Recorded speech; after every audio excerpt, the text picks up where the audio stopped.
Olá a todas e todos, sou o professor João Gabriel, professor de Sociologia do canal Brasil Escola.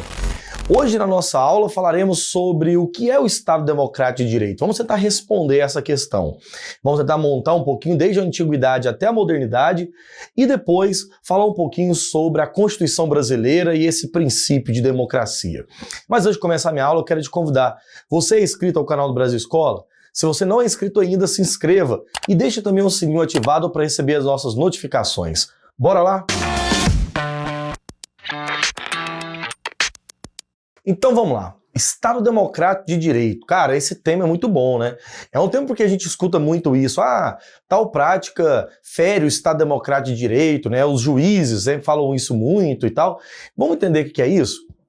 Para compreender melhor o que é Estado Democrático de Direito, nós precisamos fazer uma linhagem histórica, o que eu acredito ser uma espécie de retomada desde a antiguidade até hoje sobre isso.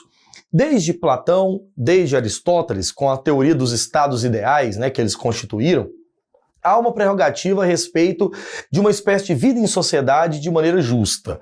O tema da justiça e o tema do direito, né, relacionado ao Estado sempre foi, durante boa parte, né, da história do pensamento humano, um tema muito central.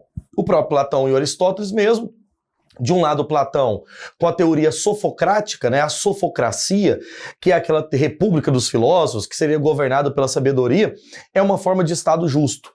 Platão acreditava que fosse possível criar uma harmonia social, o desenvolvimento de uma prática, de uma política justa, e que fosse, na verdade, a política não entregue à democracia, veja, mas a política entregue à sabedoria dos filósofos. E evidentemente que Platão está trazendo, né, uma república dos filósofos. E claro, a obra dele, o livro A República, é a obra que ele vai tratar, evidentemente, desse tema, do tema da justiça e da política. Discípulo de Platão e posteriormente um crítico dele, Aristóteles vai estabelecer uma outra noção de Estado, né? Aristóteles vai falar das formas puras e impuras do poder, mas todas elas voltadas a uma finalidade. O Estado, ele é guiado para um fim último, que seria a felicidade. Então, em Aristóteles, nós temos também uma preocupação com a justiça. Preocupação que, para o filósofo estagirita, né, o filósofo macedônico, Aristóteles, o Estado deve estar guiado para essa finalidade última, que é o bem comum, né? Ou seja, a atividade política é a busca do bem comum. É diante dessas questões que nós damos um salto agora para a modernidade. Porque durante a Idade Média, a discussão do espaço público, da esfera pública, como falava o Habermas, praticamente não existiu. Nós temos durante a modernidade uma retomada dessa preocupação com o tema da justiça e principalmente com o tema do Estado. Na modernidade, nós temos uma preocupação muito grande com as teorias da origem divina dos reis. Teoria essa que aparece na obra de grandes autores e teóricos do absolutismo, como Jacques Bossuet. A crítica a esses autores vai aparecer muito fundamentalmente em dois filósofos clássicos da modernidade. De um lado, Thomas Hobbes, do outro lado, John Locke. Nesses dois autores, há uma preocupação fundamental e muito interessante. Primeiro, no caso do Hobbes. O Estado existe e deve existir, né, para a garantia da paz e a estabilidade social.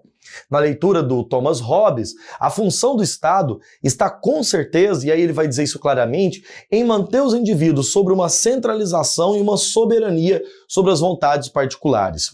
Não há liberdade individual nesse Estado, que seria o modelo absolutista tratado pelo Hobbes. Mas veja, não é um modelo religioso. O absolutismo dele é um absolutismo sem teologia, onde nós temos uma racionalidade. Esse modelo justnaturalista acredita que a vida é uma justiça natural. Contemporâneo, pouco após um pouquinho do próprio Hobbes, mas crítico a ele, John Locke, também um teórico contratualista, vai estabelecer o justnaturalismo de uma outra forma. Como que é o justnaturalismo em Locke?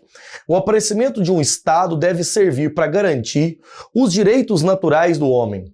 Os direitos naturais que são invioláveis, imprescindíveis ao homem. O direito à vida, o direito à liberdade e o direito à propriedade. Esses três princípios que aparecem muito, né, na obra de John Locke, no livro dele chamado Dois Tratados sobre o Governo Civil, Locke irá tratar evidentemente da composição do Estado moderno e a organização de uma sociedade justa, onde o Estado é aquela entidade que vai governar, proteger e garantir os direitos naturais do homem. Outro marco fundamental para entender a origem do Estado Democrático de Direito e o crescente desenvolvimento da modernidade em frente às questões políticas é o Iluminismo.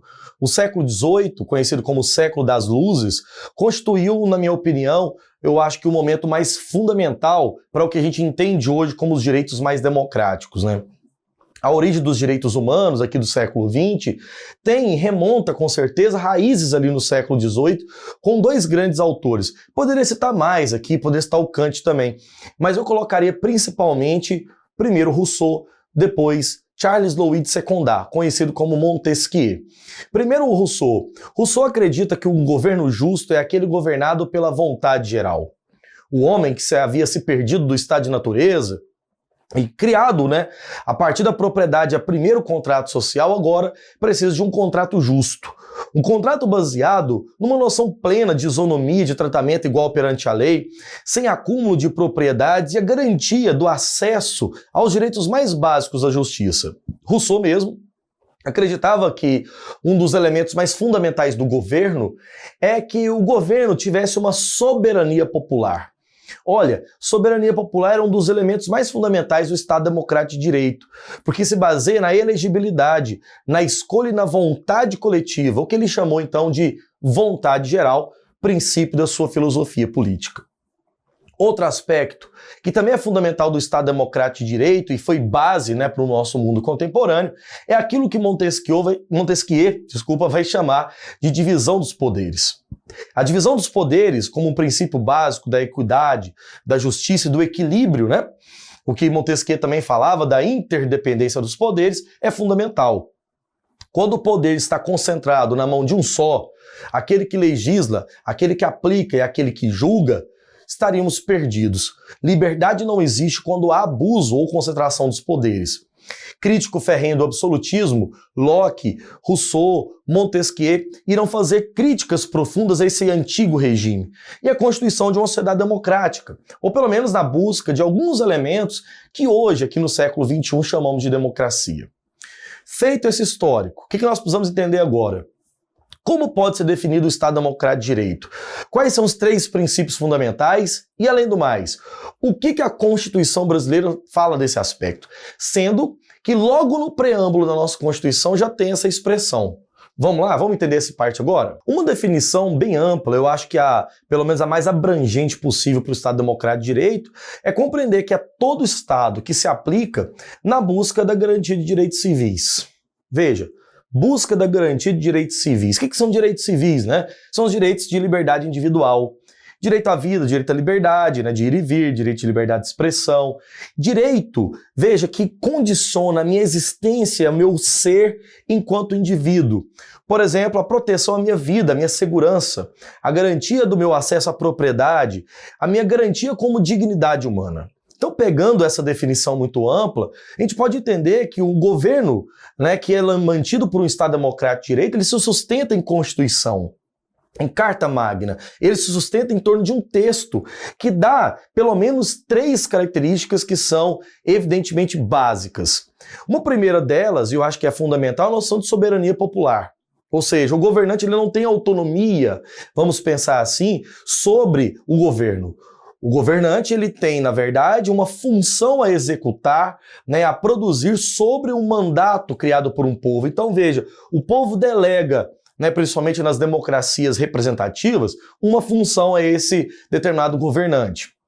Em segundo aspecto, divisão dos poderes. Aquilo que desde Locke e Montesquieu, gosto até de ressaltar que foi John Locke, um dos primeiros autores da filosofia, a produzir a noção de separação dos poderes. E com Montesquieu esse aprofundamento é fundamental, justamente para não ter abuso e concentração dos poderes na mão de um só. Imagina o quanto estaríamos perdidos se uma só pessoa tivesse o poder de criar a lei, aplicar e julgar a sociedade. Então o abuso seria acho que uma regra. E um terceiro elemento, já que o Brasil é um país signatário da ONU, é que o nosso Estado Democrático de Direito ele tem necessariamente acesso aos direitos humanos, ou seja, os direitos humanos ele deve estar alinhado a um Estado democrático.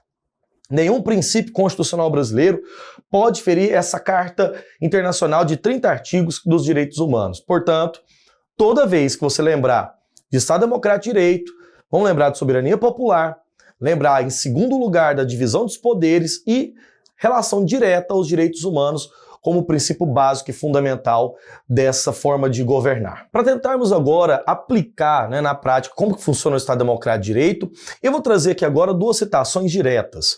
Uma do professor Edgar Leite, que vai trabalhar quais são as características do Estado Democrático, e continuando, vamos aplicar isso na Constituição, ou seja, na nossa Carta Magna de 88, na Constituição Cidadã. O professor Edgar Leite diz assim, olha, resumidamente, no Estado Democrático de Direito, as leis são criadas pelo povo e para o povo, respeitando a dignidade da pessoa humana. Simples, ou seja, nós temos a garantia aqui de uma ideia de que o povo participa. E aí a grande polêmica, ou pelo menos o grande debate, seria o poder representativo dessas democracias, que são indiretas. Realmente há poder popular? Há de fato uma autonomia nesses estados democráticos? Poderia chamar de realmente democrático simplesmente o ato de votar e escolher representantes políticos? Bem, essa é uma polêmica que particularmente também nos é muito cara. Mas a nossa intenção aqui agora é mostrar o que a Constituição brasileira diz. Abre aspas. O artigo 1º da Constituição de 88 dispõe que a República Federativa do Brasil, formada pela união indissolúvel dos estados e municípios e do Distrito Federal, constitui-se em Estado Democrático de Direito e tem como fundamentos, primeiro, a soberania, segundo, cidadania, terceiro, a dignidade da pessoa humana, quarto, os valores sociais do trabalho e da livre iniciativa e quinto, o pluralismo político. Ou seja, todos os jogos, todas as regras, aliás, do jogo democrático são esses 5 princípios. O primeiro deles é a noção de soberania. O que é a soberania? É de que não há poder individual ou de outra nação sobre o Brasil. O Brasil, então, se compõe da união desses municípios, de estados e do Distrito Federal. Composição de uma cidadania, ou seja, direitos e deveres do indivíduo que participa politicamente.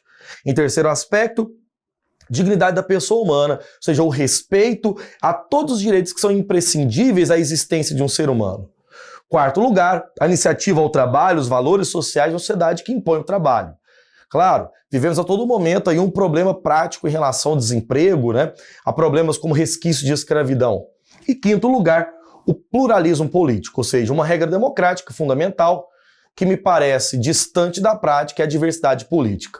Agora eu vou terminar minha aula deixando uma pergunta, uma bomba para você. Realmente estamos num Estado Democrático de Direito? Realmente a nossa democracia ela é plena? Os valores que a nossa Constituição tem são realmente aplicáveis? Não sei, deixo para vocês essa resposta. É isso aí, pessoal. Essa foi a nossa aula sobre o que é Estado Democrático de Direito, Se você gostou da minha aula, por favor, um likezinho aqui para mim, um comentário generoso embaixo. Não esqueça de acompanhar o Brasil Escola também nas nossas redes sociais.